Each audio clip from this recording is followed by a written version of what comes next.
I didn't realize that it will be such a formal occasion. I thought I'll just sneak in and say a few words to the young people here and walk out. Now you make it such a formal occasion with the Silver Jubilee occasion and a formal lecture. I'm very honored, I'm very delighted to have this opportunity. But all those list of prizes that you are giving, don't get very impressed by that because they couldn't figure out what to do with me. So they just go in awards and get rid of it. So it goes on, and because I do things which is sometimes very puzzling to people, because I enjoy doing it, and I thought this is the way it should be done. And what I was trying to do is something that comes in front of me just like everybody else. And I try to jump at it to see if there's something that I can do. And that's how it created a series of things, one after another. It's not that I did any research about it or I had planned anything about it.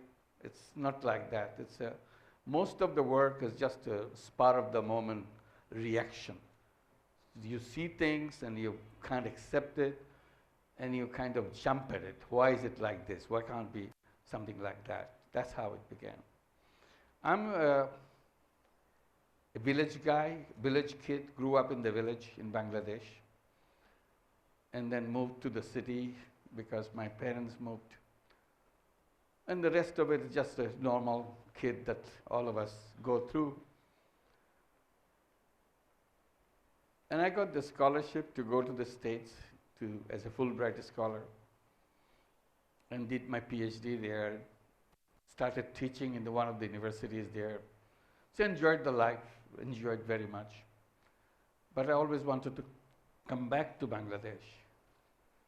And then big thing began between Pakistan and Bangladesh. Bangladesh was a part of Pakistan, if you remember, it was East Pakistan. But we didn't get along very much. So there was a military intervention in East Pakistan, and we rebelled. We wanted to have a separate country of our own. And I'm still in the States at that time. And I fully joined and participated in moving it to independence of Bangladesh all over the United States, campaigning for it.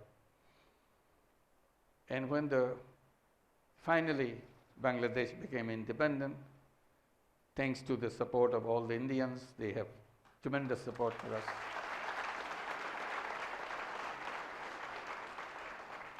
And it was an exciting moment that finally we could do things on our own. We don't have to get through all this political trouble that we had. So I immediately resigned from my job in the university. I thought, this is a good time to go back. This was 1971. Many of you were not born at that time. Came back, and full of enthusiasm. Now that the country is independent, you can do lots of things you want to do. You can shape the country in the images of your dreams. All the young people dream about their life, about their country. So I started teaching in one of the universities there because I love teaching, which I did in the States. Then I started teaching back in home. Chittagong University, a city in the southeast of Bangladesh, a port city. And I was enjoying it. But the country was kind of moving very fast downwards economically and so on. It's a devastated country. Hardly anything there after the liberation war. But situation got so bad in 1974, we had a terrible famine in the country. People were dying of hunger. You read about famine in the books, and you see how terrible it feels about people dying of hunger. People die from diseases that we know this is what happens. People die of old age. People die of many reasons. But people dying of hunger is the most unacceptable way that one can think of. just somebody doesn't have enough to eat day after day and gradually slides into debt. And I didn't imagine that I'll ever see famine in my life. I was so enthusiastic about economics, which I teach. It's such an elegant subject. What a beautiful way everything has been designed in that. As a student, I was very impressed. As a teacher, I was very enthusiastic about teaching those marvelous theories and so on, elegant theories. But I didn't realize that in this day of all this knowledge of economics and everything else, people die of hunger. It's not reading in the newspaper, it just happens right next door. It shook me up completely. I couldn't believe that I could live through this. And I blamed myself. I blamed myself for learning economics. I thought that's a completely useless subject. Why did I learn this? It has no meaning whatsoever. Because with all those things that is in your book, if you really knew anything, people would not die.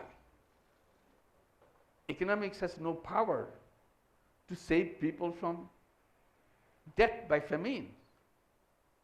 So what kind of subject is that if you have no knowledge how to protect people? I thought it's an empty subject. For the first time, I moved being at the peak of enthusiasm to all the way to the bottom of a feeling that a subject which is totally useless. And I felt empty. I felt useless myself. I said, I have no use for me. Then I was trying to understand, what do I do with myself? I thought for a while. Then I decided, okay, economics is gone. I'm not going back to it anymore. Why don't I go back to people, to the village next door to the campus?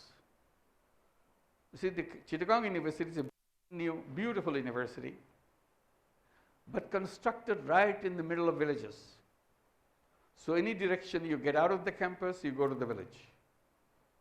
So I said, this is it. I go outside the campus, beautiful modern campus, and outside the campus is a century-old village of Bangladesh. All the poverty, all the problems, all the famine and everything. So I started going to the village every day. My ambition, I made it very clear, is to see if I can make myself useful to one more person every day. I thought I have no ability to do anything for the whole world, but I can definitely be useful to another person, one more person, that's all. So I'll spend a lot of time in the village to see today what can I do? Can I make myself useful to another person? And the village is full of so many problems. Being useful to another person was no big deal. There's so many of them. Just do something and it helps.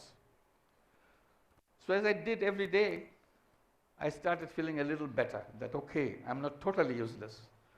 I have some use for somebody else. Then it led to many things. I will not get involved with it, just to tell you a story that took me a longer path. As I became familiar with the village people, every day I go there, I meet them, people know me, I know them. But I started discovering Bangladesh completely differently. I never read this in the book. It's a real Bangladesh.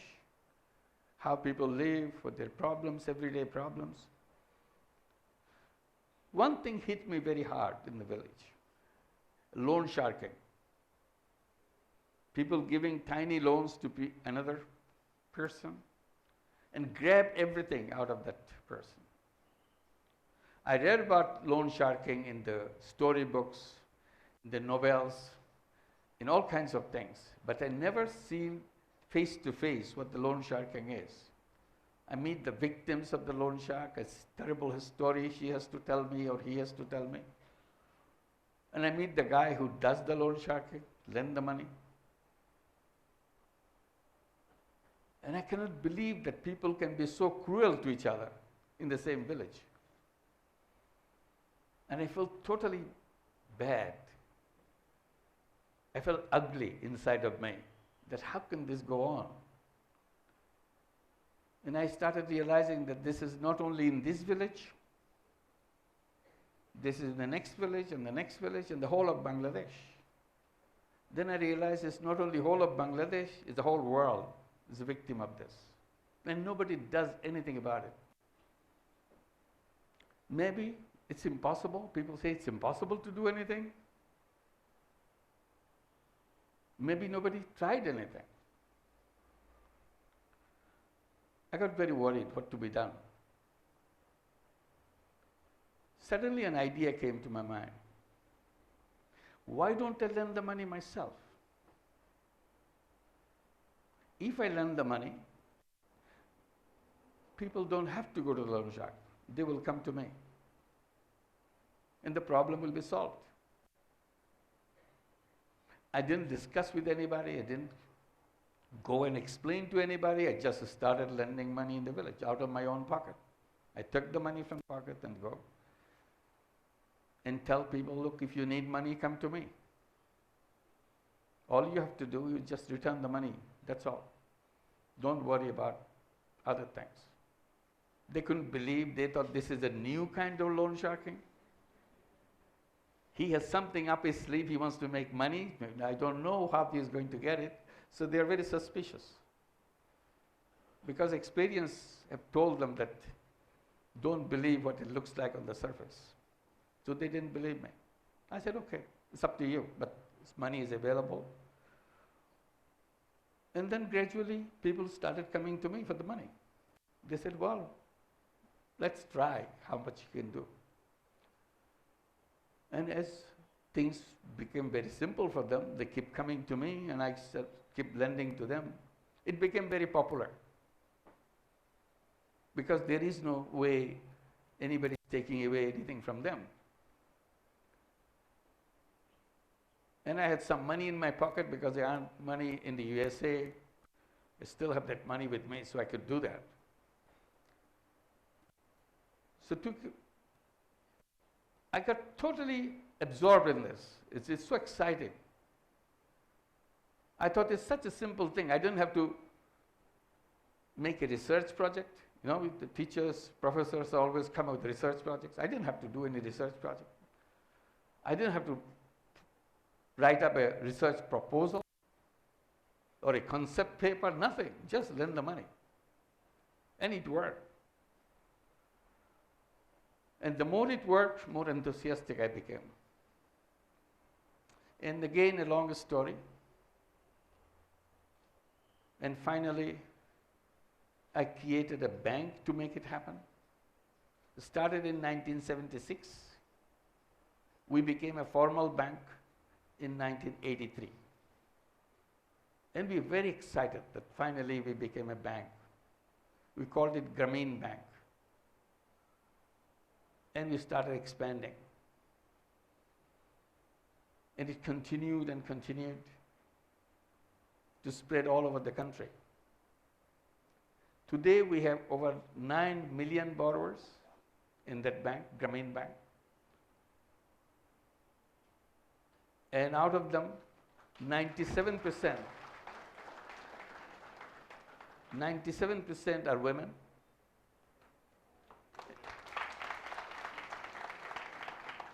And people keep asking me, how did you design this thing?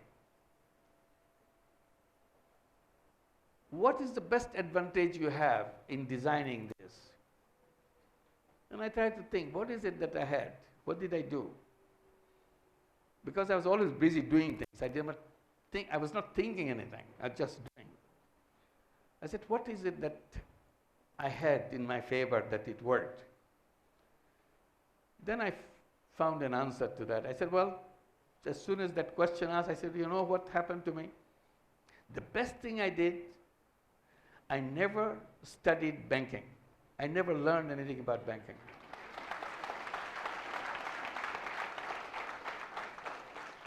I said, if I had studied banking, I have to follow the rules that I learned in the book.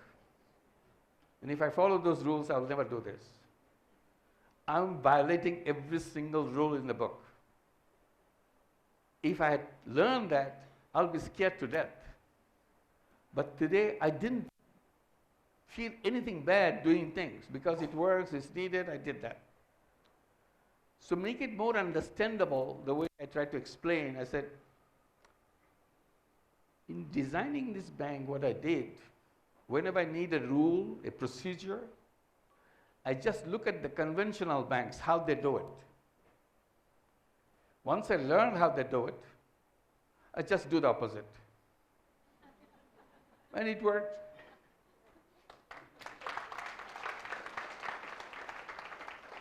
They go to the rich, I go to the poor. Very simple. They sit in the urban cities, particularly the business district of the urban city. I do the reverse. I go to the remote village first. Start at the remotest place first and gradually come closer to a little bit well-connected village. But first branch must be at the remotest place. So reverse that. They lend money to men, I lend money to women. Reverse that.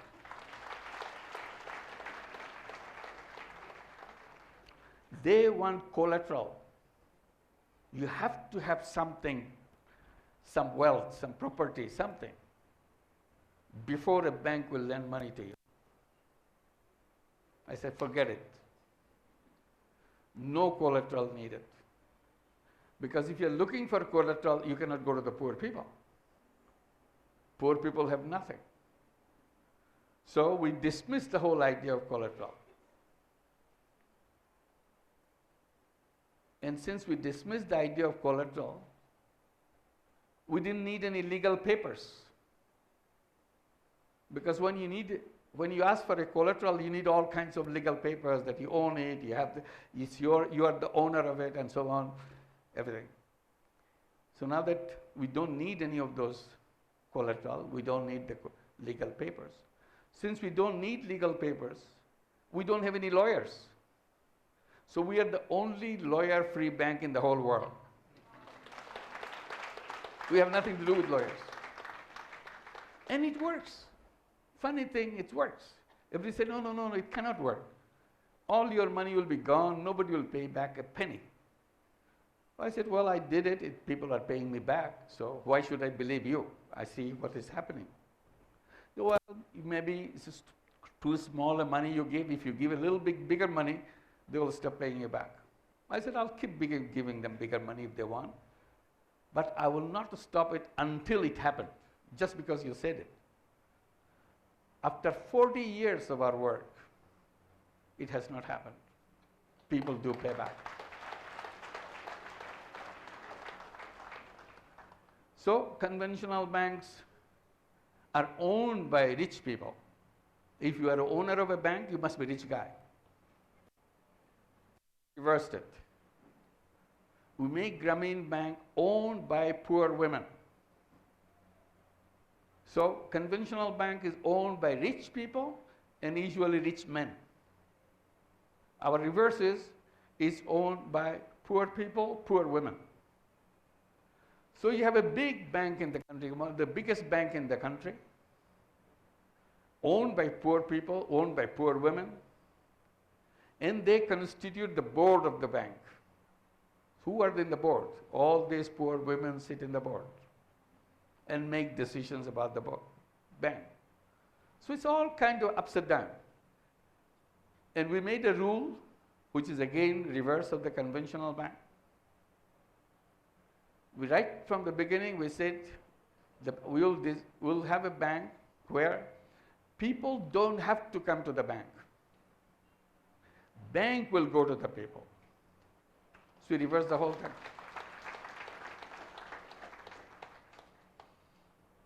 Two things here to share with you. Whenever you have a problem, it is the result of a process. Problem doesn't suddenly come from the top. It's a process which creates a problem.